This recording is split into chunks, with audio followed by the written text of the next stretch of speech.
자, 자연재해 쪽입니다. 42쪽.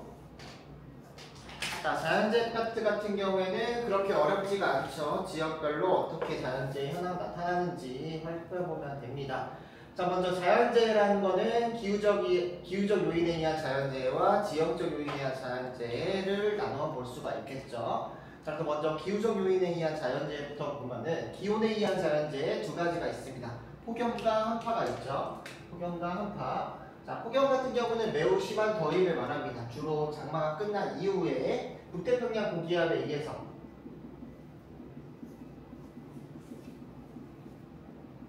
고기압에 의해서 7, 8월 달에 많이 발생하게 되겠죠. 그래서 지금도 폭염이 기승을 부릴 때다라는 거. 그래서 이런 폭염 같은 경우에는 특히 내륙지방일수록 그 영향이 더 크다고 생각하시면 되겠습니다. 내륙일수록 더 덥다. 자, 그래서 그다음에 한파 같은 경우에는 한랭한 공기가 유입돼서 기온이 급격하게 내려가는 현상을 말한다. 그래서 겨울철에 발생을 하는데, 자, 이거는 시베리아 기단의 영향이죠.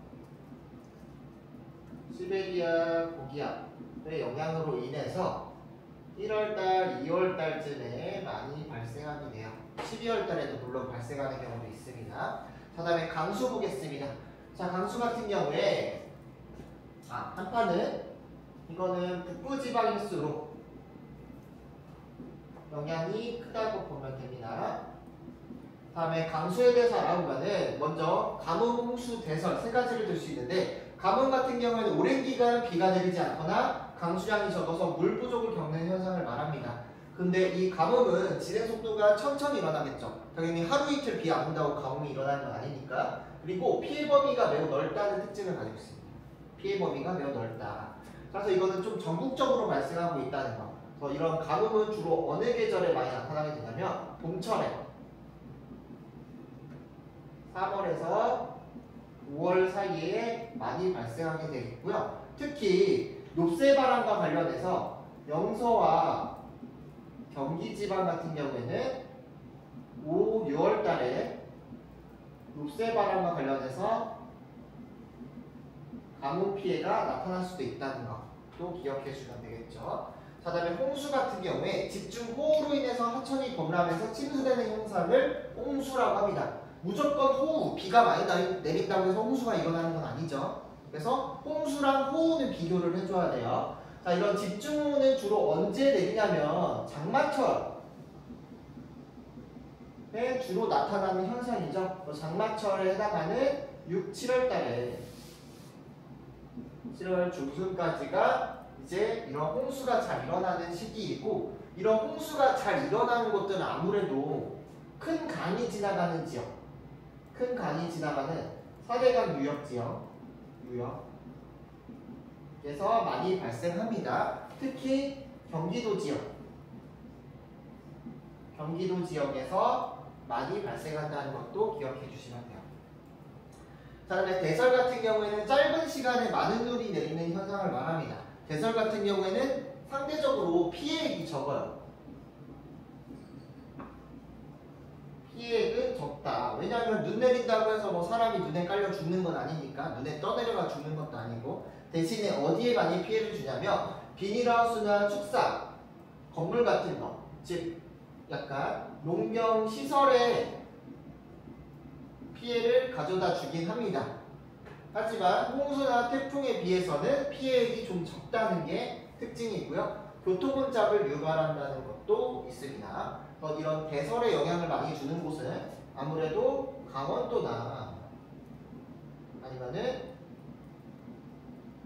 전북 지역들, 호남, 서해안가 이럴 때에는 눈이 많이 내리니까 이 지역에 영향을 많이 준다라고 기억을 해주시면 되겠죠.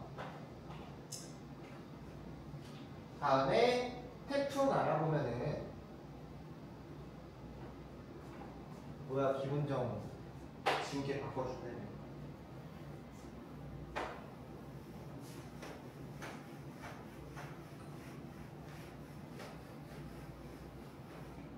자, 태풍 같은 경우에는 주로 늦여름이나 초가을에 걸쳐서 우리나라에 영향을 주게 되겠죠. 그래서 보통 8, 9월 달에 영향을 많이 줍니다.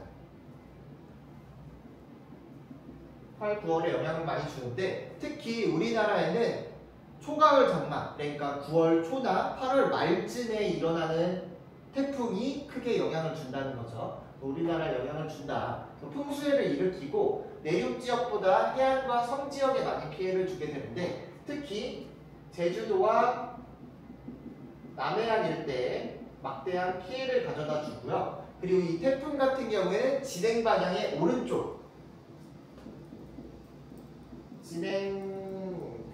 방향의 오른쪽 반원을 우리가 위험 반원이라고 하죠. 이 위험 반원이 어디를 스치고 가냐에 따라서 피해액이 좀 달라집니다. 그래서 우리나라를 관통을 할 때는 우리나라의 오른쪽, 그러니까 동쪽에 위치한 경상도나 강원도 쪽이 피해를 많이 입고요. 우리나라 서해 쪽으로 통과를 했을 때는 전라도 쪽이나 경기도, 충북 이런 데에 영향을 줄 수가 있겠죠. 그래서 이 위험 반원이 중요하다. 위험 반원이 어디를 스치고 가는지가 중요하기 때문에 태풍이 그 해에 어디를 스쳐 지나갔냐에 따라서 지역별 피해액이 달라질 수 있다는 거. 자, 다음에 지형적 요인에 의한 자연재해는 지진을 말하겠죠. 자, 지진 같은 경우는 내부 에너지에 의해서 땅이 갈라지거나 흔들리는 현상을 말합니다. 이런 지진이 일어났을 때는 크게 이런 건축물 붕괴 같은 건물에 대한 피해가 좀 크게 나타나게 돼요. 건물.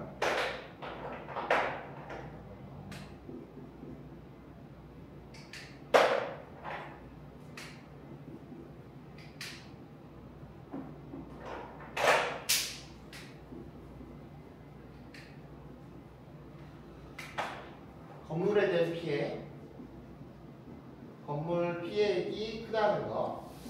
자, 그래서 이런 지진 같은 경우에는 이 경북 지역에서 많이 발생을 했었죠. 경주와 울산, 포항 있는 부분에서 많이 발생을 했기 때문에 지진하면은 경북 이렇게 딱 연결해서 생각하시면 되겠습니다. 지진은 경북에만 크게 발생을 해서 피해액을 초래했다라는 거. 자, 이거랑 관련해서 뒷장 한번 넘겨볼게요.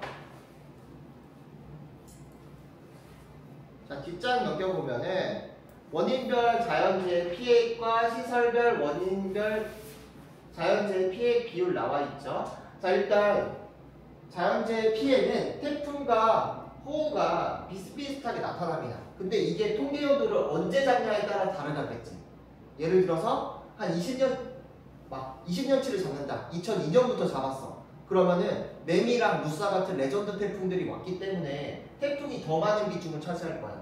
근데 최근에는 태풍에 대한 피해보다는 호우에 대한 피해가 점점 증가하게 되면서 호우 피해가 점점 늘어났죠.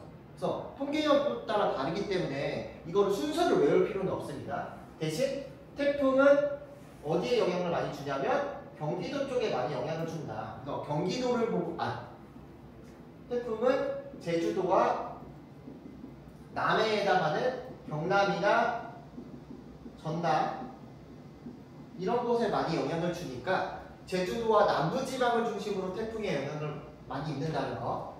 그리고 호우 같은 경우에는 한강 유역이 있는 경기도 지역 그리고 한강 중상류 지역에 해당하는 이런 경기 지역이 크게 영향을 미친다라는 것들 기억해 주면 됩니다. 그래서 경기도를 보고 호우를 찾고요. 그리고 태풍은 남해안을 보고 찾으면 됩니다. 혹시 또 경기도가 안 나왔을 때는 최근에 몇 년 사이에 가장 비로 많이 피해를 본 지역이 있죠. 경기도 제외하고 어디가 있을까? 경기가 없다면 충북 보고 찾으면 됩니다. 우리 작년에 오송 참사 일어났던 것처럼 충북 쪽에 피해액이 최근에 많이 증가하고 있어요. 그래서 경기도나 충북 같은 데를 중부지방을 중심으로 보시면 됩니다. 그래서 원인별, 시설별, 원인별 자연재해 피해액도 보게 되면은 일단은 선박 같은 경우에는 배에 영향을 주는 거니까 바람이나 이런 해일과 관련되어 있겠죠. 그래서 A는 선박에서 비율이 높은 A는 태풍이 되는 거고. 자, 그리고 농경지에서 피해 비중이 아주 높은 거 이건 뭘까요? 건물에도 피해를 많이 주고 선박에도 많이 피해를 주는 거 골고루 피해주는 B가 호우가 되는 거고 C 같은 경우에는 건물에만 피해를 많이 주죠.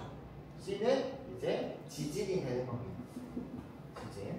그리고 여기 대설 같은 경우에는 건물이나 선방이나 농경지에는 피해 자체가 굉장히 작죠. 그래서 피해액이 제일 작은 걸로 찾아주시면 돼요. 제일 작은 거. 그래서 호우는 경기도나 아니면은 전체에 영향을 주는 거. 태풍은 남부지방이나 또는 선박에 영향을 주는 거 가지고 골라주시면 됩니다. 자, 이거랑 관련해서 우리 수능 특강에 있었던 자료 중에 하나인데 이것도 우리가 기억해둘 필요가 있겠죠. 지역별로 피해도 한번 살펴볼 필요가 있습니다. 2012년, 2012년부터 2021년 데이터를 수능 특강이나 수능 완성 전부 다 쓰고 있어. 그럼 수능도 아마 이 데이터를 쓸 거예요. 자, 그래서 피해액이 가장 큰 지역이 전남 지역이죠. 전남 지역이 큰 이유는 일단은 뭐 때문에? 뒤에 나가는 태풍과 그리고 C에 나가는 호우의 영향을 많이 받기 때문에 전남이 제일 크다는 거 기억을 해주시고요. 그 다음에 경북 같은 경우에는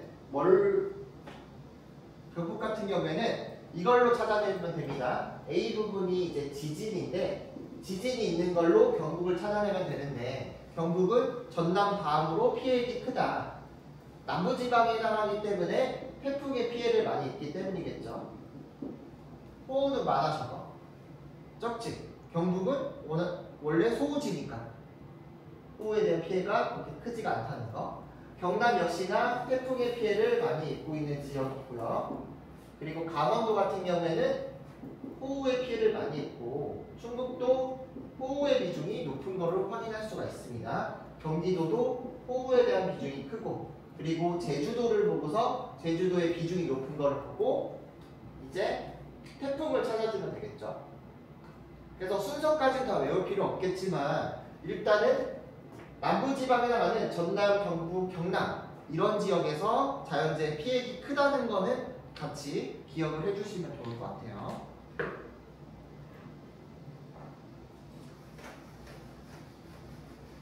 앞으로 돌아가서 기후변화 이거는 간단하게 넘어가도록 하겠습니다.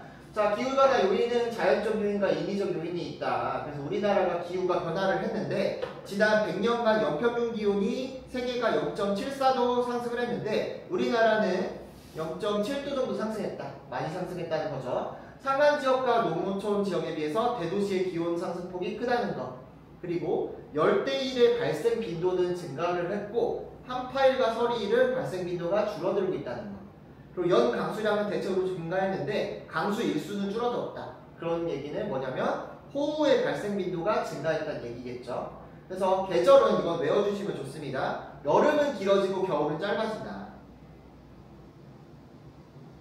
그리고 뭔가 이런 재배 북한 개선 이런 얘기들이 나올 건데 냉량성 작물이나 여러 작물들의 재배의 북한 개선들이 전부 다 위로 올라가고 있다.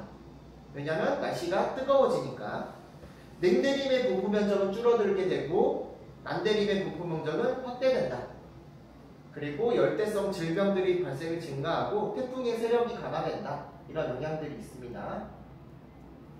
자, 그래서 이런 대책으로는 뭐 이런 유엔기후변화협약, 교토우정서, 파리협정 같은 기후변화 협약들을 많이 맺었고요. 그리고 온실가스랑 배출량을 위한 정책들 수행하고 있다라는 거 그냥 읽어보면 되겠죠. 그 다음에 식생 보겠습니다. 자, 식생 같은 경우에는 이제 수평적인 분포와 수직적인 분포 두 가지로 나눌 수가 있는데 수평적으로 봤을 때는 위도에 따라 구별을 할 수가 있겠죠. 그래서 남부지방에서 북부지방으로 갈수록 기온이 낮아지니까 나타나는 식생의 모습도 다르다.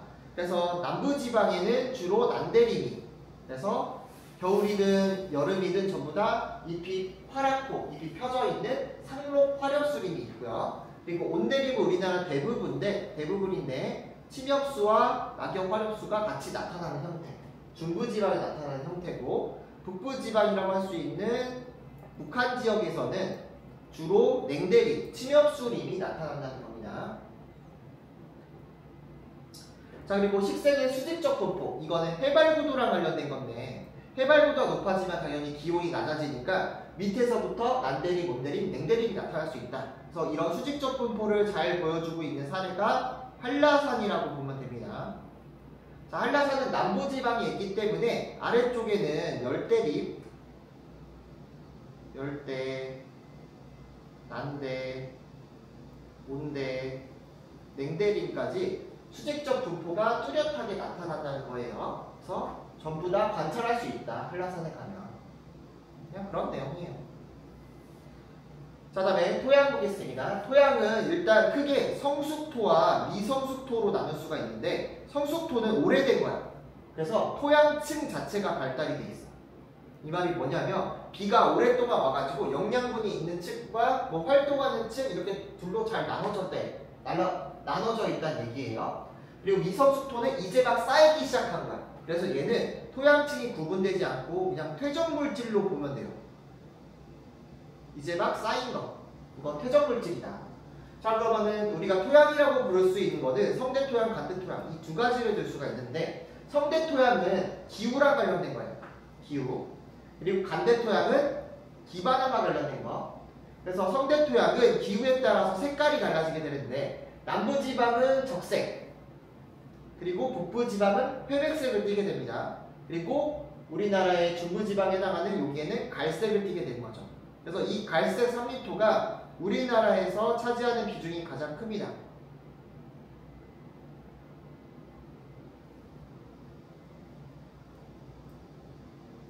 비중이 가장 크다. 자, 그리고 간대토양은 두 가지만 생각하시면 될 것 같습니다. 석회암 풍화토와 현무암 풍화토로 될 수 있는데 석회암 풍화토는 흰색인 석회암이 전부 다 용식작용을 받고 철분만 남게 되고 그 철분이 오랫동안 산화작용을 거치게 되면은 붉은색을 띈다 그랬죠. 그래서 주로 반농사가 이루어진다는 거. 자, 제주도에 나타나는 이런 현무암 풍화토는 이거는 흑갈색을 띠게 됩니다. 이거는 기반암의 색깔을 그대로 받아갔다고 생각하면 돼요. 즉 현무암이 침식을 받아가지고 쪼개진 게 그대로 흙이 됐다고 보면 됩니다. 그리고 얘 같은 경우에도 기반암이 현무암이기 때문에 대체적으로 반농사를 짓겠죠. 그래서 이런 석회암 풍화토는 고생대에 만들어진 석회암과 관련이 있는 거고 이거는 신생대 3기, 4기에 만들어진 화산암과 관련되어 있다고 보면 되겠죠. 그래서 고생대랑 신생대 차이도 기억을 해주시면 됩니다. 자, 다음에 미성숙토 같은 경우에는 퇴적물이라고 그랬죠. 퇴적물이다 보니까 누가 쌓은지가 중요한 거야. 누가 쌓았는지. 그래서 충적토는 하천이 쌓은 거고요. 하천. 그래서 하천 주변에 나타나는 거라고 보면 됩니다. 그래서 범람원에 있는 흙이 그 충적토라고 생각하면 돼요. 그리고 염류토 같은 경우에는 간척지와 하부 부근에 염분이 많은 토양, 즉 갯벌이라고 생각하면 됩니다. 갯벌의 분포와 일치한다. 그래서 여기 부분에서 제일 중요한 거는 일단 우리나라의 바탕은 일단 흰색으로 되어 있는 갈색 산림토예요. 그러니까 전체적으로 갈색 산림토가 배경이 되고 여기에서 내가 위치를 꼭 알아둬야 되는 거는 석회암 풍화토의 위치. 여기 부분이죠.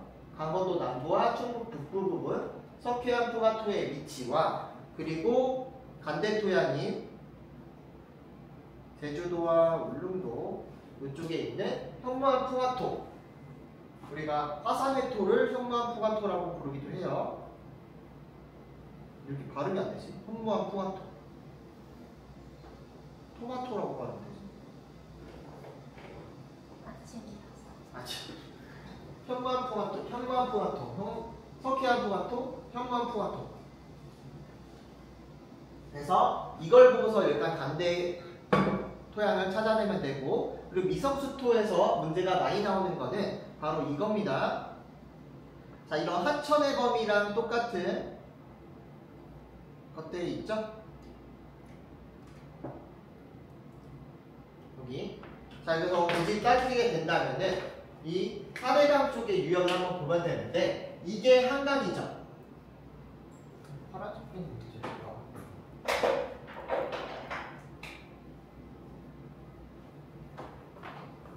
강원도 쪽에서 시작하는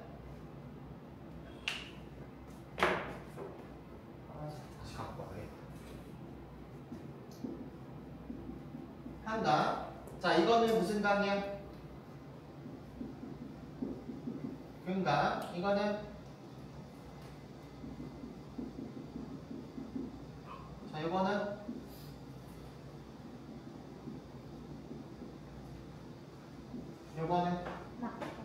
그치, 낙동강. 그래서 강 유역은 잘 알아두시면 되겠습니다. 그리고 서해안 쪽에 시커멓게 되어 있는 것은 갯벌이니까 연면토라고 보면 되겠죠. 연면토가 분포하는 곳들이다 라고 보면 됩니다. 그래서 토양 문제 나오면 뭐 땡큐죠. 틀리면 잠 못 자고. 우리나라에서 남한 쪽에서는 회백속토는 별로 안 나와요.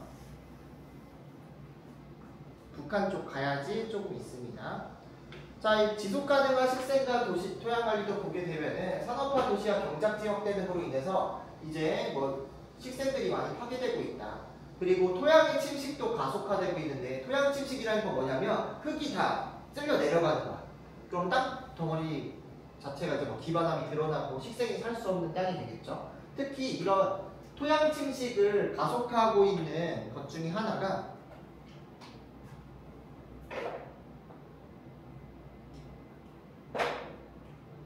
뭐가 파란색 카네이션가 있나? 다 썼네.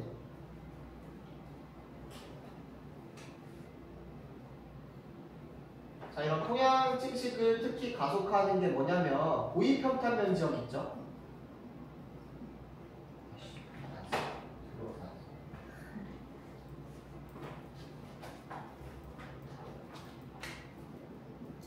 고위평탄면에서는 무슨 농사를 짓고 있지? 오렌지 농업을 짓고 있지.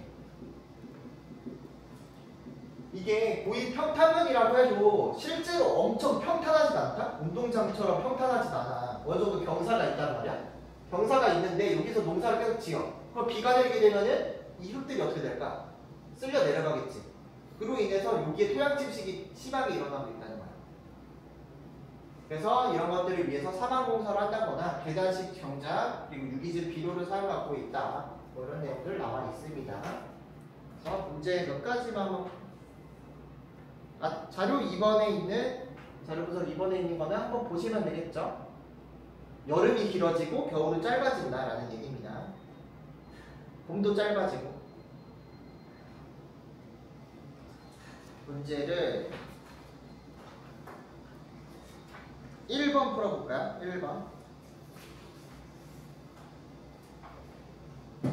지진하고 태풍이래요. 자, 이렇게 인용하는 문제를 줬습니다.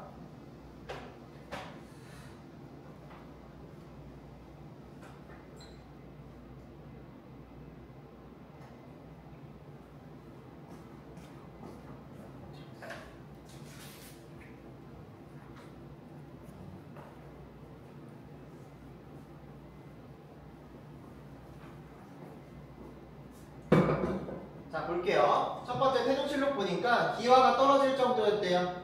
뭐야? 지진이겠죠. 큰 비바람, 태풍이다. 기억. 니은의 강수현상은 강한 일사로 발생하는 대류성 강수다. 이런 대류성 강수는 뭐예요? 소나기죠, 소나기. 소나기로 인해서 뭐 큰 비바람이 치진 않겠지. 자, 우리나라에서 니은 피해가 발생하는 횟수는 겨울보다 여름이 많겠죠. 태풍. 자, 농경지 시설 피해액에서 차지하는 비중은 기억이 니은보다 높다. 지진 피해액이 그렇게 크진 않겠지. 태풍이 더 크겠죠. 그리고 이건 지형적 기후적. 이 정도가 제일 쉬운 문제고, 문제 뭐 이런 자료는 좋은데 보기 자체가 그렇게 어렵진 않았죠. 자, 다음에 없네. 8번 풀어봅시다. A씨의 토양 특성.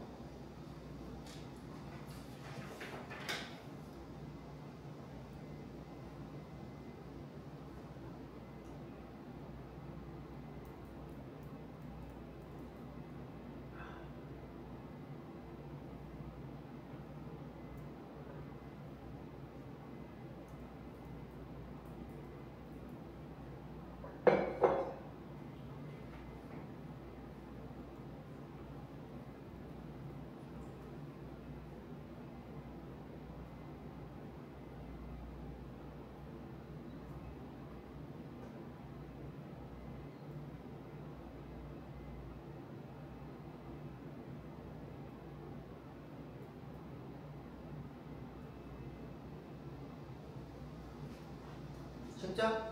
자, A는 뭐예요? 배경이 되는 이거 A. 우리나라에 제일 많은 거? 갈색 산림도가 되겠죠. 자, B 부분 같은 경우는 여기 강원, 충북 북부와 강원 남부에 뭉쳐져 있네요. 이거는 석회와 포가토가 되겠지. 자, 그리고 C 같은 경우에는 뭔가 줄기를 이렇게 따라가고 있지. 줄기를 따라가는 거. 강의 모양과 다 흡사하게 나타나는 충적토, 하천의 퇴적물질이라고 보면 됩니다. 자, 그래서 기억. A는 기반함의 성질이 반영된 간대 토양이 아니라 기후랑과 관련된 성대 토양이죠. 성대 토양. 기후랑 관련된 건 성대 토양. 기반함과 관련된 건 간대 토양. 자, 니은 B의 분포 지역은 지표수가 부족하여 주로 밭농사가 이루어진다. 석회암 지역, 카르스트 지역 같은 경우는 빗물이 밑으로 빠져내려간다고 했었죠? 그래서 밭농사가 이루어지고요. 자, 디귿. C는 하천 주변 충적지에 분포하여 대체로 비옥하다. 이제 막 퇴적된 거니까 영양분들이 많이 쌓여져 있겠지. 자, 그리고 A와 B는 C보다 토양층 발달이 미약하다. A와 B는 성대 토양, 간대 토양이니까 얘는 성수토인데 얘는 이제 막 퇴적된 미성수토라고 그랬지. 그래서 토양층 발달 자체가 없어요. 그래서 정답은 니은 디귿이 되겠죠. 자, 이제 도시로 들어갑니다. 인문지리 들어가요. 남윤지 불러야 되는 거. 인문지리 들으러 온다고 했던 것 같은데. 세계지리부터 부르는 거. 자, 촌락 보겠습니다. 자, 처음에 촌락 부분 같은 경우에는 간단하게 살펴보면 되는데, 일단 이런 전통 촌락의 특징은 도시보다 인구 규모가 작고 당연히 인구 밀도가 낮다는 거예요. 인구 규모 작고 인구 밀도도 낮다. 자, 그리고 도시보다 대체적으로 1차 산업의 종사자 비율이 높은 편입니다. 그리고 특히 이 제조업의 발달의 비율이 낮아요. 2차 산업. 근데 생각 외로 3차 산업의 비중은 은근히 높은 편이에요. 왜냐하면 그 동네 사는 사람들이 농사 짓고 그냥 다방 가서 차 마시고 그렇게 하시는 분들이 많아서 슈퍼하고 그런 분들이 많기 때문에 2차 산업이 좀 적지 1차랑 3차 위주로 좀 되어 있다 라고 생각하면 됩니다. 근데 그 3차는 우리가 생각하는 좋은 생산적 서비스업 같은 그런 데는 아니겠죠. 자, 이런 전통적인 생활 양식과 전통 문화가 잘 보존되어 있다는 거. 자, 이런 전통 촌락의 입지 같은 경우에는 자연적 요인과 사회 경제적 요인을 다 맡게 되는데 대표적인 이런 용수 확보를 위한 사례로는 선상지의 선당이라던가 제주도의 용천대들을 들 수가 있다고 했죠. 여기는 지표수가 부족하기 때문에 물이 뽕뽕뽕 솟아오르는 용천을 중심으로 이제 취락이 입지한다고 했습니다. 이런 취락을 우리가 득수 취락이라고 한다고 했죠. 자, 다음으로는 침수 위험에 따라서 그걸 피하기 위해 높은 지대로 올라가는 취락이에요. 자연재방에 입지하는 취락, 하한당구에 입지하는 취락 전부 다 얘는 물을 피하기 위한 거. 피수 취락이라고 했습니다. 그래서 하천의 상류 쪽에서는 하한당구 쪽에 입지하고 그리고 하류 쪽에서는 자연재방에 취락을 입지하는 경향을 가지고 있다. 이거랑 관련해서 물을 피하기 위해서 사람들이 터 도둠집도 짓는다고 했었죠. 터 도둠집을 짓는다고 했어요. 자, 그리고 사회 경제적 요인 같은 경우에는 역사적으로 좀 유명했던 동네들을 좀 살펴보면 되는데 교통 같은 경우에는 여권 취락들이 많이 발달했습니다. 여권이라는 게 뭐예요? 저번에 얘기했던 대동제주도 할 때 했던 역참의 발달한 취락이라고 생각하면 됩니다. 역참. 즉 휴게소 지역에 발달한 거예요. 그래서 역자가 들어간다거나 원자가 들어가는 동네 같은 경우에는 교통이 발달한, 특히 육상교통이 발달한 취락이라고 보면 돼요. 육상교통의 중심지, 휴게소 마을이다. 나루터 취락 같은 경우에는 진짜 배 타고 다니는 수상교통과 관련된 취락들인데 노량진이라던가 마포 이런 데를 들 수가 있겠습니다. 진이나 포가 들어가면 그렇게 돼요. 자, 그리고 방어랑 관련된 거는 산성에 관련된 거나 병영, 그러니까 병사들이 사는 곳들을 말하게 되는데 남한 산성이나 통영 영자가 들어가면은 보통은 방어랑 관련된 취락이라고 보시면 됩니다. 자, 그리고 촌락의 형태에 따라서 우리가 집촌과 산촌으로 나눌 수가 있다고 했었죠? 집촌과 산촌. 자, 집촌 같은 경우는 특정 장소에 가옥이 모여있는 촌락이라고 했죠? 그래서 가옥의 밀집도가 높게 나타납니다. 그리고 가옥과 경지의 결합도는 낮아요. 즉, 가옥과 경지가 떨어져 있어. 왜냐하면 집들끼리 모여있기 때문이겠죠? 그래서 협동노동이 필요한 벼농사지역. 협동노동. 필요성이 높은 벼농사지역이나 아니면은 동쪽촌, 그러니까 같은 성씨들끼리 모여져 있는 마을은 대부분 집촌의 형태로 나타납니다. 그래서 보통 이런 집촌이 나타나는 지역들은 경기도나 아니면은 호남권 같이 논농사가 발달한 지역들, 경기도나 호남권은 집촌 형태의 집들이 많다라고 기억해 주시면 돼요. 그 다음에 산촌 같은 경우는 이게 떨어질 산이죠. 그래서 가옥이 흩어져 있는 형태로 가옥의 밀집도가 낮습니다. 그래서 얘네들은 혼자 사는데, 산 쪽에 혼자 사는데 가옥과 경지 간의 결합도가 높겠죠. 당연히 집과 밭이 서로 붙어있는 형태로 나타납니다. 그래서 여기는 산간지역과 간척지 같이 주로 밭농사를 하고 있는 곳. 밭농사로 여러 사람들이 같이 노동할 필요가 없어요. 협동노동이 낮은 곳에 위치하게 되는데, 이런 산촌은 어디에 많이 나타나냐면 주로 강원도나 경북 지역을 중심으로 많이 나타납니다. 또 여기 간척지가 나오게 되는데, 이 간척 사업이 뭐야? 바다였던 데를 땅으로 메꾸는 거지. 그래서 땅을 메꾼 다음에 농경지로 만드는 건데, 이 간척 사업을 특히 언제 했냐면 일제강점기 때 많이 했단 말이야. 일제강점기 때. 일제강점기 때 우리나라의 쌀을 수탈하기 위해서 충남이나 아니면은 전북 일대에 간척지들을 막 만들었어. 만든 다음에 이제 조선인들을 파견을 해가지고 농사를 짓게 해. 그러면은 니네가 일본 사람들이야. 조선인들이 모여 사는 걸 좋아할까? 떨어져 사는 걸 좋아할까? 떨어져 살아서 그냥 농사만 지어라 라고 하겠지. 그래서 이 일제강점기 때 만들어진 간척지는 산촌 형태로 구성되어 있어요. 얘네들이 못 모이게 했어. 그래서 이런 것도 어렵게 나오는 문제는 생소하게 나올 수도 있습니다. 그래서 알아주시고요. 그 다음에 최근의 촌락의 변화에 대해서 좀 알아보면은 도시와 접근성이 낮은 취락과 도시와 접근성이 높은 취락으로 나눌 수 있는데, 이런 접근성이 낮은 취락은 우리가 원교농촌이라 불러요.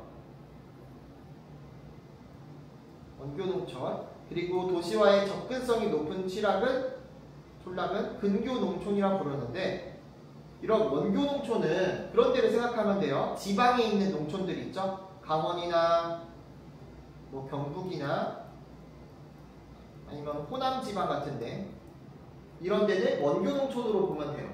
근데 근교농촌은 어디를 말하냐면 경기도에서 외곽 지역들 있죠. 도시랑 가까운 농촌 지역들을 생각하시면 됩니다. 그래서 뭐 양평 아니면은 가평 이런 데들도 농촌이긴 농촌이지만 서울하고 너무 가깝잖아. 그렇기 때문에 이런 형태가 좀 다르다. 자, 그래서 원교농촌 같은 경우에는 원교농촌은 이촌양도 현상으로 인해서 청장층 인구 당연히 유출됩니다. 유소년층 인구 감소로 폐교도 증가하게 되고, 특히 이 노년층의 인구 비율이 증가하고 있다는 거. 그리고 여기는 인구가 많이 빠져나가고 있기 때문에 농가당 경지 면적이 오히려 증가하는 형태를 보이게 된다. 농가당 경지 면적이 오히려 증가한다. 자, 반면에 도시와 접근성이 높은 촌락들 같은 경우는 상업적 농업이 확대되겠죠. 여기서 말하는 상업적 농업은 화훼라던가 아니면은 여러 가지 상품 작물들 있죠. 담배나 인삼 뭐 이런 것들을 주로 키운다는 거죠. 그리고 도시적 경관이 확대되어 있고, 여기는 경험농가의 비중이 매우 높아요. 경험농가, 즉 내가 농사를 지으면서 다른 일도 같이 경험한다는 얘기죠. 그래서 그리고 이런 도시와의 접근성이 높은 촌락들 같은 경우에는 주로 시설 재배를 많이 합니다. 토지를 효율적으로 이용할 수 있는 시설 재배를 많이 하고, 원교 농촌들 같은 경우에는 토지를 효율적으로 이용하기보다는 기후나 자연환경을 활용한 노지 재배를 많이 해요. 노지 재배를 많이 하고 전업농의 비중이 높은 편이다. 전업농가의 비중이 높다라는 거. 자, 경제 활성화를 위해서 최근에 영농의 기계화도 추구하고 있고, 친환경 농작물, 고소득 작물, 그리고 전자상거래, 위탁 영농회사와 영농조합이 증가하고 있다. 이런 내용들 살펴보면 되겠죠. 자, 다음에 이제 도시 체계로 갑니다. 자, 도시 체계를 알기 전에 먼저 도시랑 촌락을 비교해보면은, 도시는 2차 산업, 3차 산업의 종사자 비율이 높죠. 2차와 3차 산업. 촌락은 1차 산업의 종사자 비율이 높은데, 1차 산업 종사자 비율 중에서도 특히 전업농가의 비중이 높다는 거.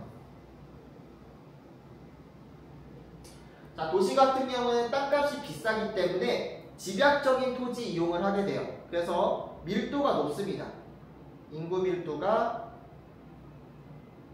높게 나타나고, 촌락 같은 경우에는 조방적으로 널널하게 지낸다는 겁니다. 그래서 인구 밀도가 낮게 나타난다.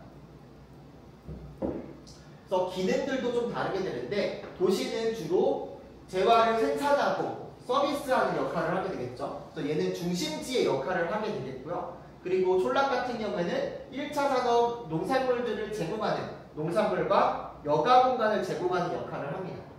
중심지랑 배후지라는 말이 나오는데, 배후지는 무슨 뜻이냐면은 기능을 받는, 그러니까 영향을 받는 범위를 배후지라고 해요.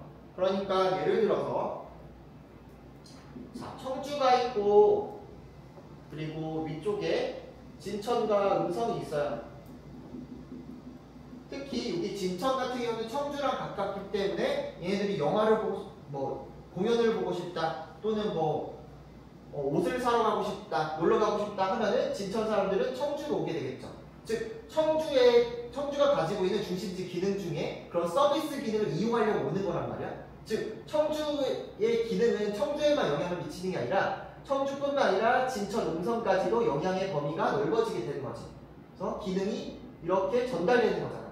그래서 기능을 이렇게 영향을 받는 범위 자체를 배후지라고 합니다. 배후지. 그리고 청주는 중심지가 되는 거지.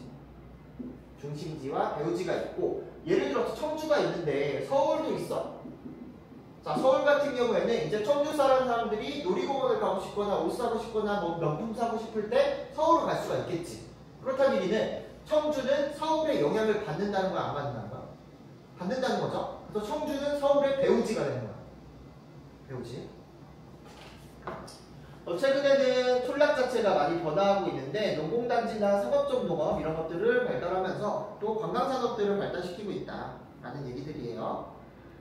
자, 다음에 우리나라의 도시 발달 특성 보도록 하겠습니다. 자, 이거는 과정을 잘 살펴볼 필요가 있습니다. 자, 먼저 일제강점기부터 알아보도록 할게요. 자, 일제강점기 때 같은 경우에는 초기에는 한반도 식량 기지화 정책에 따라서 개항을 했죠. 군산, 목포, 마산 등을 중심으로 개항을 했습니다. 특히 군산 같은 경우에는 일제 쌀을 수탈하는 주요 기지로서 많이 활용이 됐던 거죠. 그래서 충청권이랑 호남권에서 생산하는 쌀을 전부 다 군산으로 모여가지고 전달을 했던 거예요. 그러다 후기 때에는 대륙 병창기지화 정책으로 인해서 중화공업 도시들을 발달시키는데, 원산, 청지, 함흥 같은 북한의 도시들이 발달하게 됩니다. 북한의 도시들이 발달하게 되는 거죠. 자, 그러다가 이제 광복이 되고 1950년대 때에는 해외 동포의 귀국과 북한 동맹의 월남으로 인해서 대도시의 인구가 급증하게 되는데, 특히 어디가 많이 급증하냐면 서울하고 부산 쪽이 많이 인구가 증가해요. 특히 부산 같은 경우에는 6.25 전쟁을 거치게 되면서 많은 사람들이 피난을 하는 과정에 이제 부산 쪽의 인구가 크게 증가하게 된 거지. 왜? 부산 쪽은 6.25 전쟁 때 밀리지가 않았으니까 거기까지 증가를 했다. 자, 그다음 본격적으로 도시개발이 이뤄진 거는 60년대부터라고 보면 됩니다. 60년대 같은 경우는 1차 개발이 들어가게 되면서 서울, 부산 같은 대도시의 인구가 증하게 됩니다. 그래서 1960년대 때는 특히 이제 막 공장들이 많이 만들어지는 경공업이 발달을 했어요. 경공업이라는 게 뭐야? 가벼운 거 만드는 거지. 그러니까 경공업 같은 경우에는 뭐가 중요하냐면 노동력이 중요해. 값싼 노동력, 양이 많은 노동력이 중요하거든.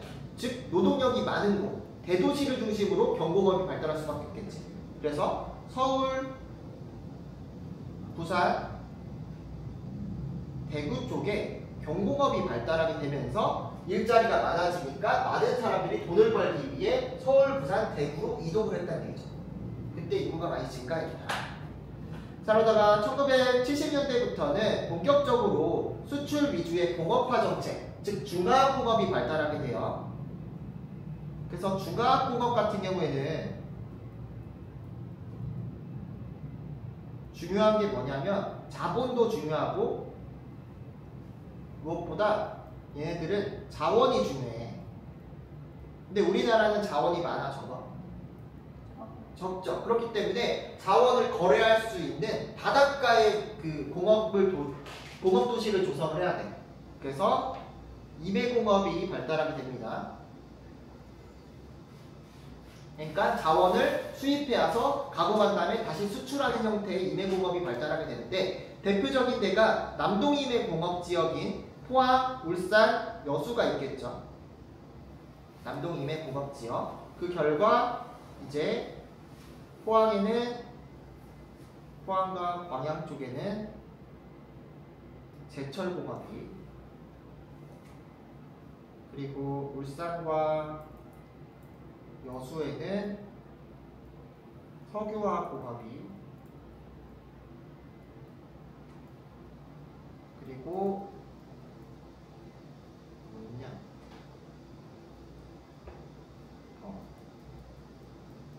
거제를 중심으로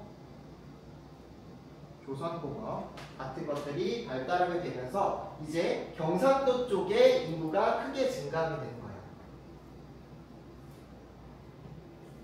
자, 그리고 1980년대 이후에는 계속적으로 1960년대 때부터 계속 도시화가 이루어졌단 말이야. 대도시의 인구가 크게 증가를 했어요. 그에 따라서 대도시의 땅값이 너무 높아지니까 교회화 현상이 이때부터 나타나기 시작합니다. 그래서 우리나라에서 교회화 현상이 뚜렷하게 나타나는 곳은 서울, 부산, 대구 세 지역을 들 수가 있어요. 자, 그래서 이런 서울, 부산, 대구 인구가 바깥쪽에 있는 주변 도시로 이동하는 거예요. 그래서 서울 사람들은 어디로 갔냐면 주로 경기도로 나가게 되고, 부산 같은 경우에는 이제 경남으로 나가게 되겠죠. 경남 어디? 김해와 양산. 대구는 경북 지역으로 나가게 되겠지. 경북의 경산이라는 동네로 전부 다 교회화 현상이 나타나게 됩니다. 그에 따라서 그런 대도시 주변에 있는 신도시들이 성장하게 되는 거죠. 그래서 고양과 성남 같은 1기 신도시, 그 부산의 인구를 받아들인 김해, 그리고 대구의 인구를 받아들이는 위성도시 경산이 성장하게 되었다. 자, 그리고 지방의 중소도시 같은 경우는 인구가 정체하거나 감소하게 되는데, 여기서 말하는 중소도시는 어디가 있냐면 뭐 청주나 전주나 뭐 원주 뭐 이런 곳들은 인구가 정체하거나 감소하게 되었다는 거 기억해 주시면 됩니다. 자, 그리고 서울, 부산, 대구 이외에 다른 광역시들도 좀 살펴보게 되면은 인천 같은 경우, 인천은 인구가 오히려 성장하게 돼요. 왜냐면 이거는 서울의 교회화 현상 때문에 오히려 인천은 대도시인데도 불구하고 인구가 성장한다. 그리고 대전 같은 경우에는 최근에 인구가 감소하는 추세를 보이고 있는데, 얘는 교회화 때문이 아니라 대전에 있는 인구가 세종으로 가기 때문이죠. 세종으로 가기 때문에 광주 같은 경우에는 여기 역시나 인구가 줄어들고 있는데 왜 줄어들고 있냐면 얘는 교회와 관련 없이 그냥 저출산 고령화 때문에 줄어드는 거예요. 별 이유도 없어요. 광주 같은 경우는 그냥 줄어든다 라는 거 보시면 되겠습니다. 자, 그래서 우리나라의 도시화 과정 이거 같은 경우에는 어느 시기 때 뭐가 성장했는지가 중요하니까 그걸 위주로 생각을 해주시면 되겠고요. 우리나라의 도시체계 보겠습니다.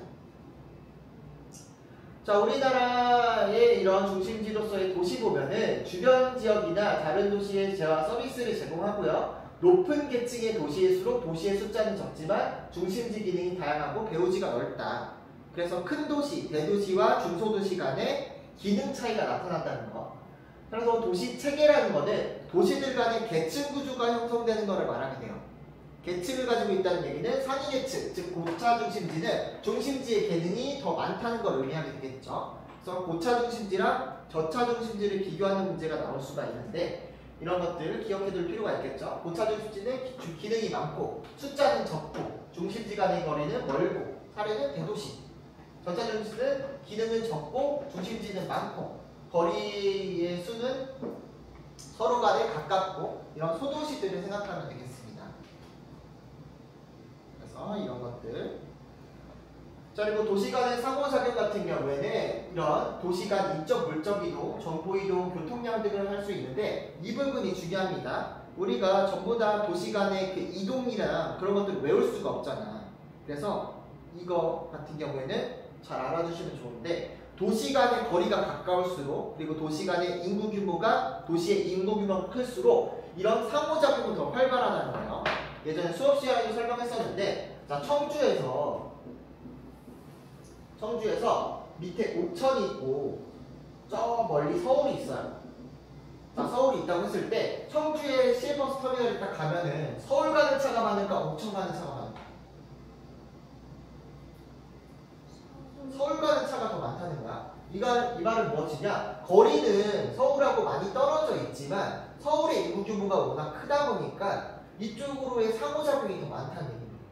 그리고 옥천하고 여기 옆에 있는 진천을 비교해. 그럼 거리는 비슷해 라고 했을 때 어디로 사람들이 더 많이 갈 것 같아? 아니, 진천 말고 여기 대전으로 쳐.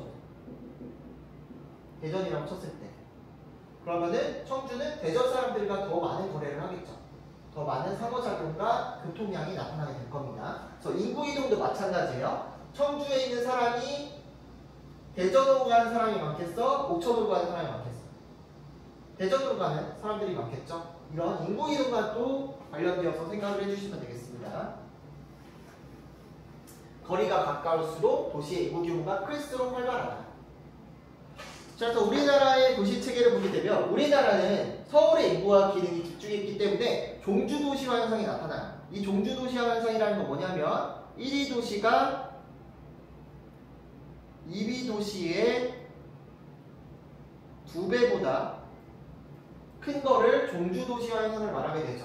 그래서 우리나라 같은 경우는 사실 조선시대 때부터 종주도시화 현상이 일어났어요. 그래서 우리나라는 종주도시화를 벗어난 적이 없다. 그래서 서울을 중심으로 한 수직적인 도시체계를 이루고 있다는 거. 왜냐하면 우리나라는 도시와 역사가 그렇게 길지가 않기 때문에 어쩔 수가 없어요. 무조건 수직적인 도시체계를 이룰 수밖에 없습니다. 자, 우리나라는 수도권과 남동임의 공업지역, 즉 경상도를 중심으로 경부축의 도시 발달이 두드러지게 되겠고요. 최근에는 이런 균형 있는 도시체계를 완성하기 위해서 혁신도시와 기업도시를 건설했다고 했죠. 혁신도시와 기업도시는 몇 차 개발 때 이루어지게 된 거죠? 4차 때 개발되게 된 거예요. 4차. 자, 그래서 그 다음 자료 한번 보도록 하겠습니다. 자료 분석. 보면은 가나다가 나오는데 이제 통근통학의 유입인구와 유출인구들을 표현을 한 거예요. 자, 이거는 어느 지역을 중심으로 상호작용이 일어나는지 볼 수 있는데 가는 서울이고 나는 여기 수원을 중심으로 하는 거고 다는 오산이라는 동네를 중심으로 하는 거예요. 인구 규모는 당연히 서울이 가장 크고 그다음 수원, 오산 순으로 나타나겠죠. 인구 규모가 크다 보니까 서울은 주변 지역 간에 이런 통근통학이라든가 여러 가지 상호작용이 큰 걸 알 수 있습니다. 그에 반면에 수원은 서울보다는 좀 적은 편이죠. 하지만 인구가 오산보다는 훨씬 많기 때문에 오산보다 이런 상호작용의 범위라던가 크기 자체가 크다라는 것을 의미하게 됩니다. 자, 그 다음 자료 2번 분석이 중요한데 우리나라 솔직히 인구 100만의 도시는 이건 외워주셔야 돼요. 외워주셔야 되고 각 도별로 1, 2, 3, 2 도시까지는 1위, 2위까지는 기억을 해주시면 좋습니다. 자, 먼저 서울 같은 경우에는 인구가 몇 만이냐면 그냥 우리 반올림에서 외우기 쉽게 950만 정도 있다고 생각하면 돼요. 우리나라 서울은 950만인데 얘는 인구가 늘어나고 있어 줄어들고 있어? 감소하는 추세죠. 감소하는 추세를 가지고 있다. 자, 부산 같은 경우가 330만 정도인데 그냥 반올림에서 350만 정도 칩시다. 350만 정도인데 부산도 역시나 인구가 늘어나고 있을까 줄어들고 있을까? 줄어들고 있어요. 자, 부산 사람들은 어디로 갔기 때문에? 서울 사는 사람들은 다 경기도로 갔기 때문에 부산 사는 사람들은 김해와 양산으로 갔기 때문에. 근데 양산 알아? 그 양산 유튜브 하는 팀장님 무서워요. 취업시간으로 뛰어내기 무서워요. 진소리 알아? 걔가 그 양산이야. 부산에서 이동한 양산. 자, 인천 같은 경우는 인구가 오히려 증가하고 있습니다. 그래서 이제 몇 년 뒤면은 인천이 우리나라의 제2의 도시가 될 수가 있다고 해요. 자, 여기는 왜 증가를 하냐면 서울에서 이동해온 사람들이 인천으로 많이 갔기 때문입니다. 자, 대구 같은 경우에는 약 250만 정도 되는데 대구 같은 경우는 인구가 많이 줄어들고 있어요. 그래서 대구 같은 경우는 교외화 현상 때문에 경산으로 사람들이 이동하기 때문이다 라고 보면 됩니다. 자, 대전 같은 경우에는 뭐 불과 한 10년 전, 20년 전과 비교했을 때는 많이 증가를 하긴 했지만 그래도 지금은 감소하는 추세다. 근데 대전은 교외화 때문이 아니라 이 사람들이 어디로 가기 때문에? 세종으로 가기 때문에 그렇다라고 보면 됩니다. 광주 같은 경우에도 역시나 인구가 줄어들고 있지만 얘 같은 경우는 그냥 인구의 자연적 감소라고 보시면 돼요. 자연적인 감소. 그리고 수원 같은 경우가 이제 인구가 많이 늘어나고 있죠. 그래서 수원 같은 경우에도 인구가 증가하는데 자, 이거 같은 경우에는 서울과 경기도 다른 지방에서 많이 옵니다. 왜냐하면 수원에는 신도시가 있으니까. 자, 울산 같은 경우에는 인구가 정체되고 있는 모습이라고 보시면 됩니다. 정체되고 있는 모습이고 수원보다는 인구가 적다는 거. 다음에 용인, 고양 같은 경우에는 얘네는 신도시로서 서울에 있는 인구가 들어오고 있죠. 근데 얘네들은 1기 신도시라고 보면 되겠죠? 1기 신도시. 뭐 용인은 2기 신도시도 있지만 자, 창원 같은 경우에는 얘는 경남 쪽에서 그 마산, 창원, 진해가 통합하면서 인구가 100만이 넘은 사례라고 보면 됩니다. 자, 그리고 최근에는 이제 경기도 화성 같은 경우가 인구를 이제 뭐 100만을 찍었다고 하는데 아직 통계적으로 확실히 잡힌 건 없어요. 자, 이렇게 봤을 때 각 권역별로 도시의 순서들을 좀 짜져보게 되면은 자, 수도권 같은 경우에는 1등이 어디야? 서울이지. 몇만? 950만. 자, 2등이 어디야? 인천. 인천이 300만 정도 되는 거고. 근데 얘네 둘이가 몇 배 차이냐? 3배 차이죠. 3배 넘게 차이 나지. 그래서 1위랑 2위의 차이가 제일 큰 걸 보고 골라주시면 되는데 가나 다나 중에 어떤 게 제일 커 보여요? 1위랑 2위의 크기 차이가? 가가 제일 커 보이지? 그래서 가가 수도권인 거야. 자, 수도권의 3등 도시가 어디죠? 수원이죠. 수원이 120만 정도 되겠죠. 그리고 수원하고 인천은 거의 또 2배가 차이 납니다. 그래서 수도권의 도시 같은 경우는 워낙 도시들이 많아요. 그렇기 때문에 여기는 군 지역, 촌락의 비율이 가장 낮은 지역을 골라주시면 돼요. 가장 낮은 지역. 자, 다음 영남권 보겠습니다. 자, 영남권 같은 경우는 1위 도시가 어디죠?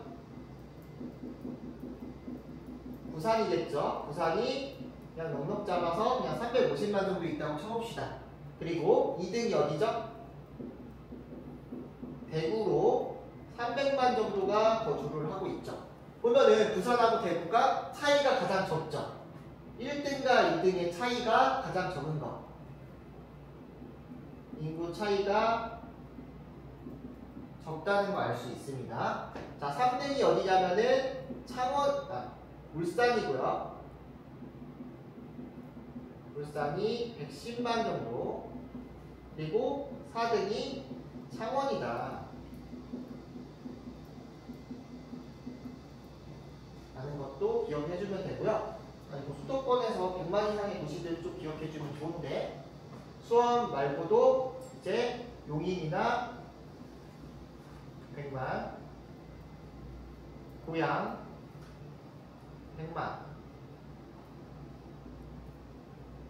또 있다는 거. 그리고 이제 화성이 95만 정도 통계로 잡힌 거는, 그리고 성남이 90만 정도, 이 정도 됩니다.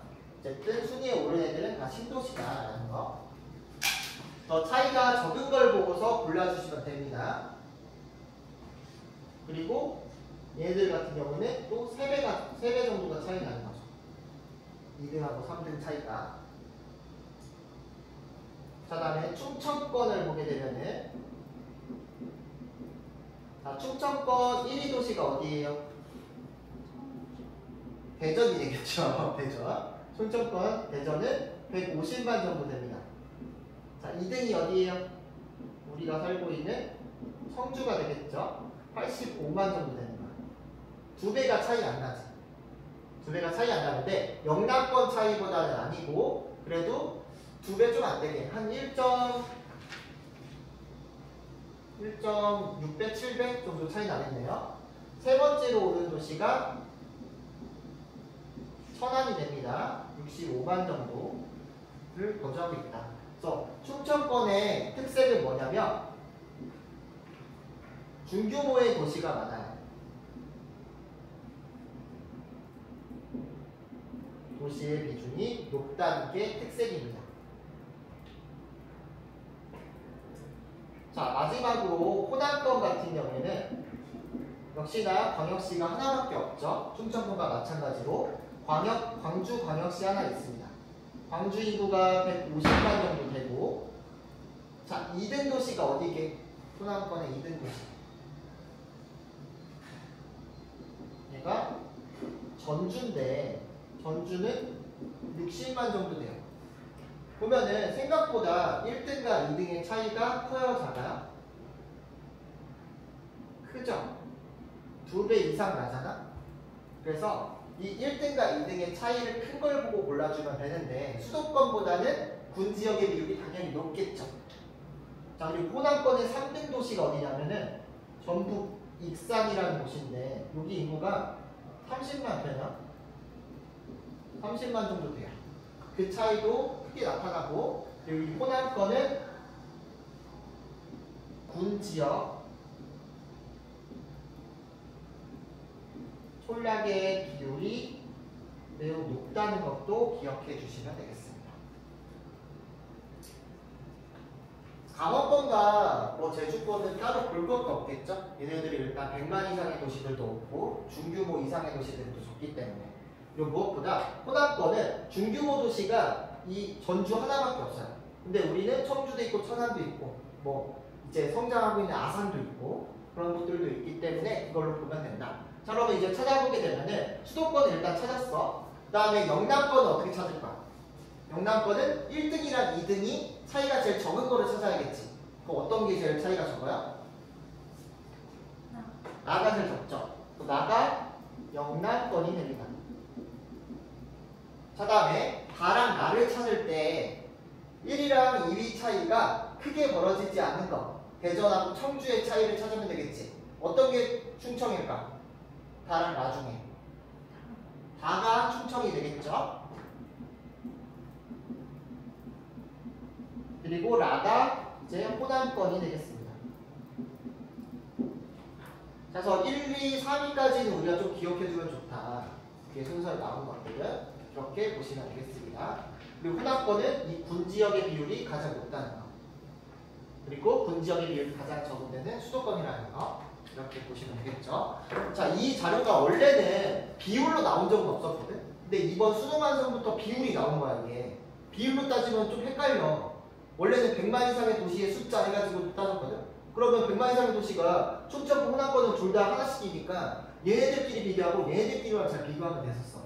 근데 이게 비율로 나오는 순간 조금 따지기가 어려워졌단 말이야. 그래서 이거를 잘 연습을 할 필요가 있다. 눈에 익을 필요가 있어요. 그래서 문제를 조금 풀어보면요. 오늘 좀 일찍 끝납니다. 자, 우리 2번 문제 한번 풀어봅시다.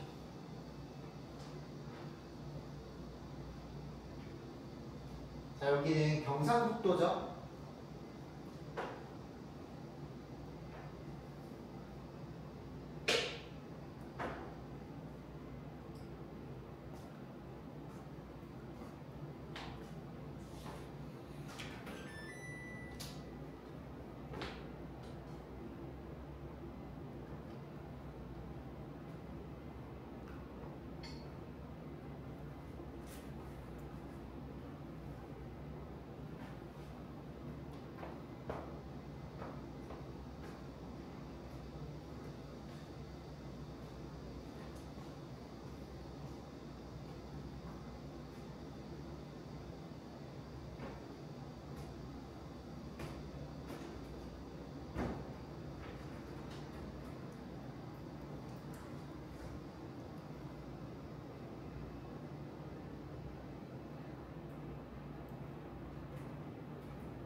자, 봅시다.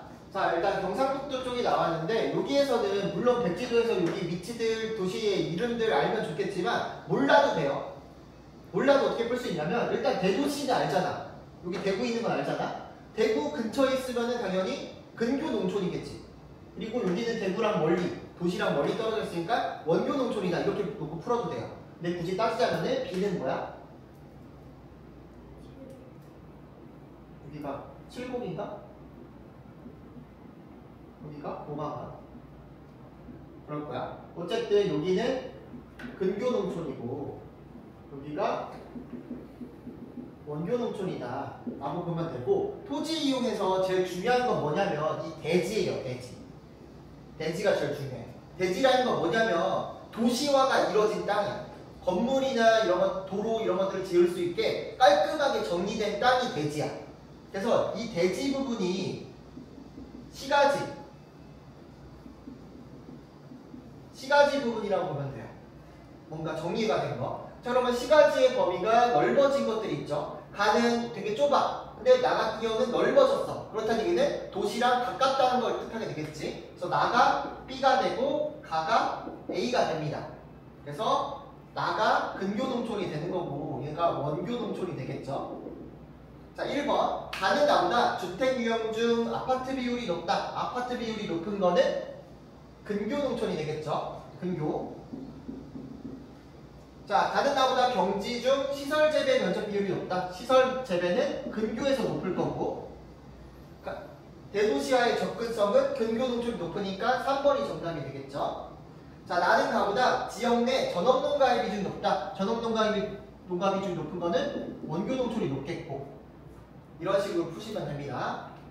그래서 백지도에 있는 이런 데들 몰라도 돼요. 위치 보고 판단하면 되는 거야. 도시랑 가까운지 먼지 몰라도 다 풀 수 있다. 다음에 4번 문제도 한번 풀어볼게요.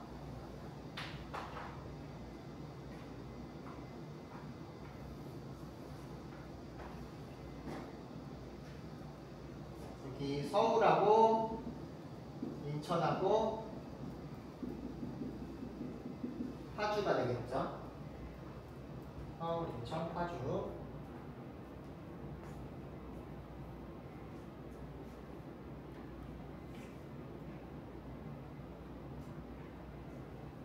통근, 통합, 인구 이런 것들이 나오면은 항상 우리가 염두해야 되는 거는 이런 상호작용은 인구 규모에 비례하고 거리에 안 비례한다. 그리고 가깝고 인구 규모가 클수록 이동량이 많아진다는 걸 뜻하게 되겠죠.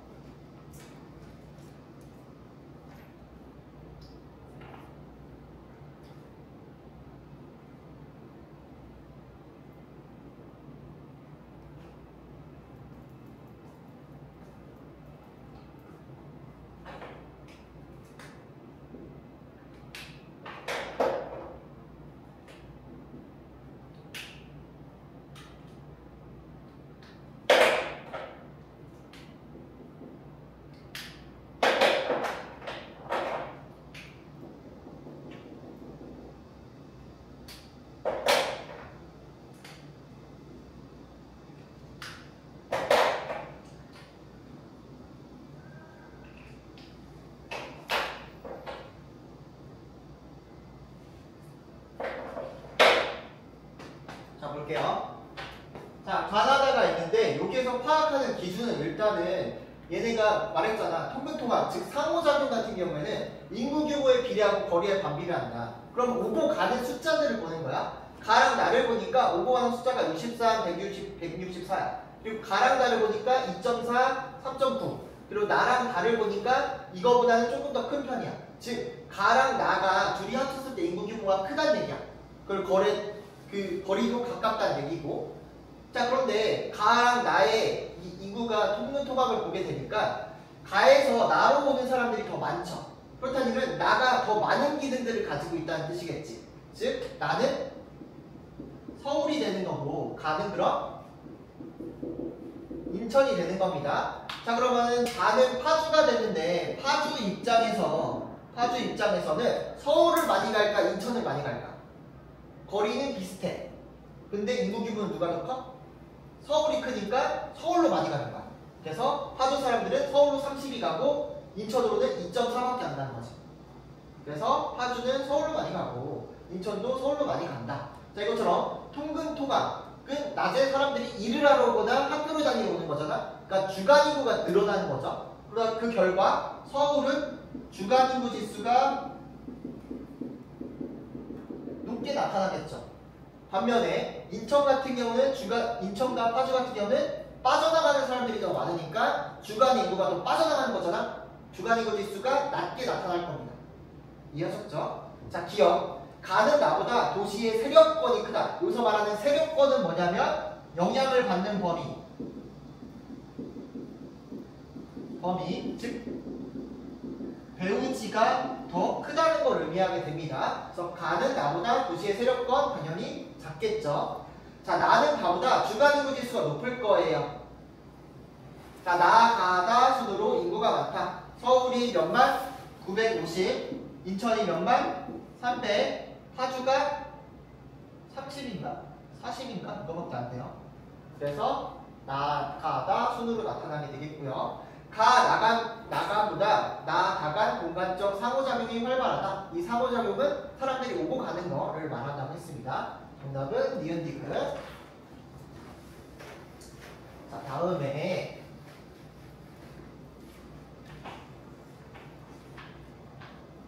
5번하고 6번 풀어볼 거예요. 5번 봅시다. 자, 우리나라 규모에 따른 도시 순위를 세 시기로 구분한 거를 같이 한번 풀어보자. 가나다는 1970, 1995년, 2021년이에요. 일단 우리나라는 1970년대랑 비교해서 지금 현재 인구가 증가했을까 줄어들었을까? 우리나라 전체적으로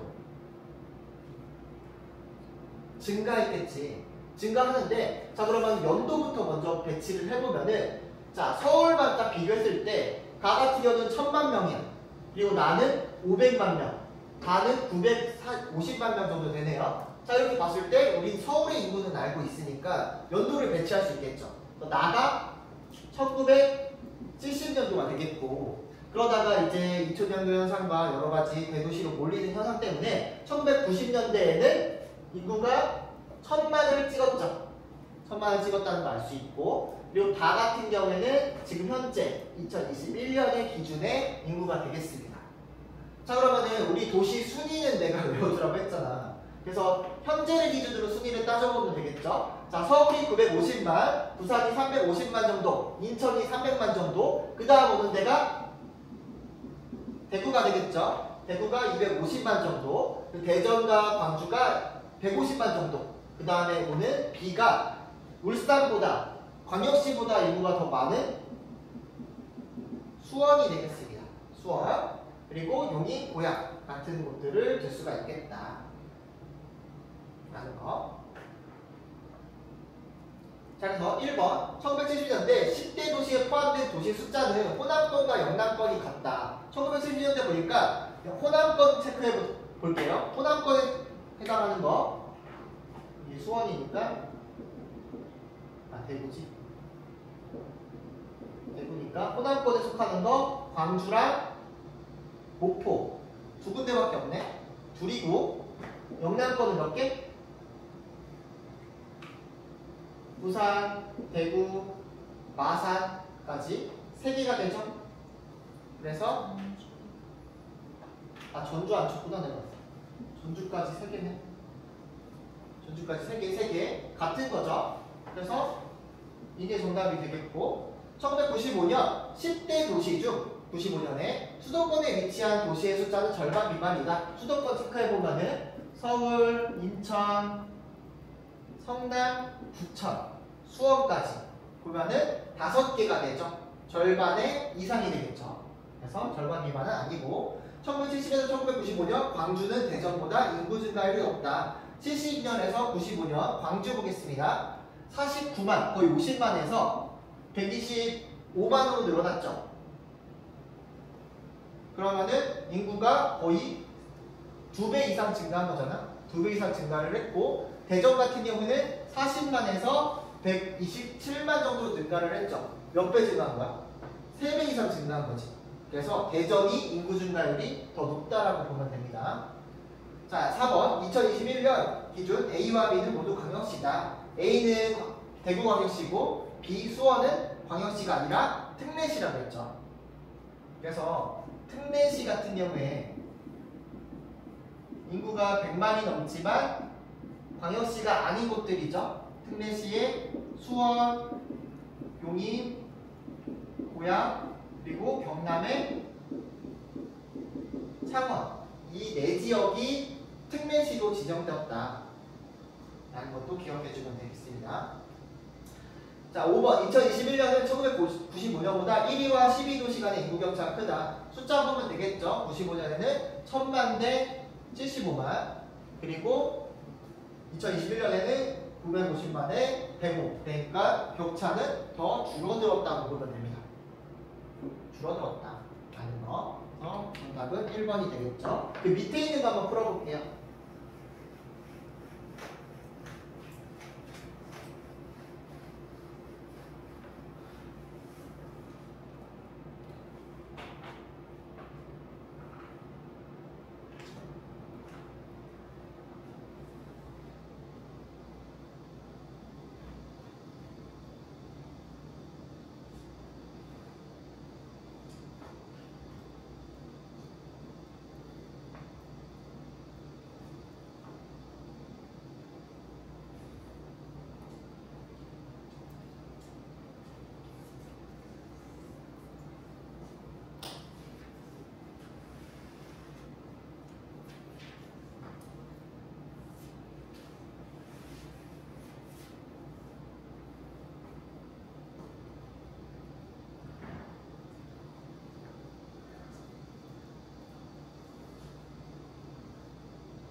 못해도 이거는 외우자.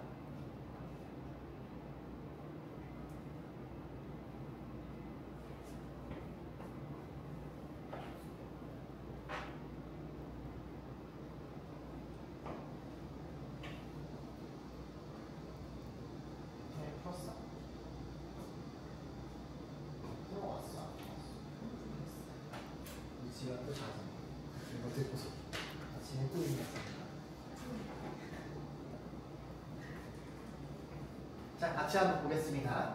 1, 2, 3위 도시가 나와 있고 보니까 거기는 수도권이 빠진 영남권, 충청권, 호남권이에요.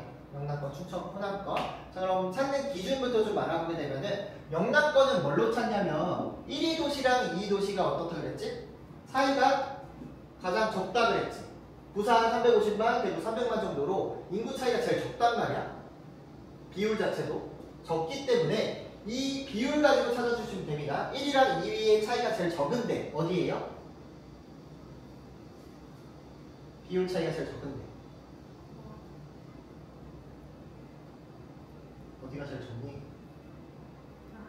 나가 제일 적지. 보면 26%, 18.7% 보면은 2배도 차이 안 나잖아. 몇 배 차이 안 나죠? 근데 다 같은 경우에도 차이가 적긴 적지만 26.2%, 15.2% 차이가 조금 더 얘보다는 크다라고 보면 되겠죠. 그래서 나가 영남권으로 보시면 되겠습니다. 게다가 이 영남권 같은 경우에는 3등으로 오는 도시가 어디죠? 울산광역시죠. 울산하고 또 2등 도시도 차이가 3개 정도 나게 되지. 그래서 이 차이가 1등, 2등, 3등 1등과 2등은 차이가 적지만 2등과 3등 차이가 좀 큰 거 보고서 찾아주면 됩니다. 그래서 나는 여기가 부산이 되고 인구가 350만, B가 대구인 300만, 3위가 이제 울산인 110만 이렇게 보고 풀면 되겠죠. 자, 다음에 이제 가랑 다를 비교해야 되는데 가랑 다 같은 경우는 충청권과 호남권이라고 했습니다. 그러면은 충청권 같은 경우에도 아까 보니까 인구 간의 차이가 그렇게 크지가 않고 중규모의 도시들이 많다고 그랬죠. 그리고 호남권은 1위 도시랑 2위 도시의 차이가 2배 이상으로 크게 나타나요. 게다가 군 지역의 비율이 높아. 군 지역. 그래서 이렇게 호남권이 있다면 군 지역 가지고 찾아주셔도 되겠고 또는 1위랑 2위의 도시 차이도 볼 수가 있을 것 같습니다. 그래서 가 같은 경우에는 군 지역의 비율이 가장 높고 A랑 2위 도시 간의 차이가 2배 이상 나는 거 봐서 여기가 호남권이고 차이가 적은 다는 충청권이 되겠죠. 자, 그럼 문제에다가 이런 것들 같이 적어주면서 외워주면 돼요. 호남권의 1위 도시는 광주고 광주의 인구는 150만 정도 된다. 자, 2위 도시는 전주고 전주는 60만 정도밖에 안 된다.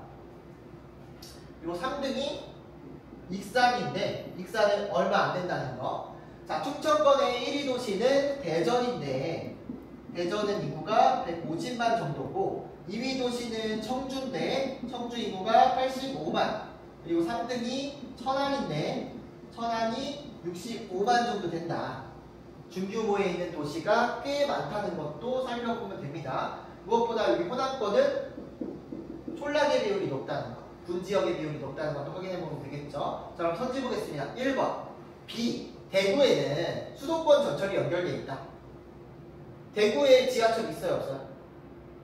대구에 지하철 있어요. 지하철 있는데 수도권 전철까지 연결되지 않는다. 대구에서만 타고 다니는 거지. 그래서 수도권 전철이 연결된 타 지방으로는 천안, 아산, 그리고 강원도의 춘천까지만 연결됐다고 보시면 돼요. 충남의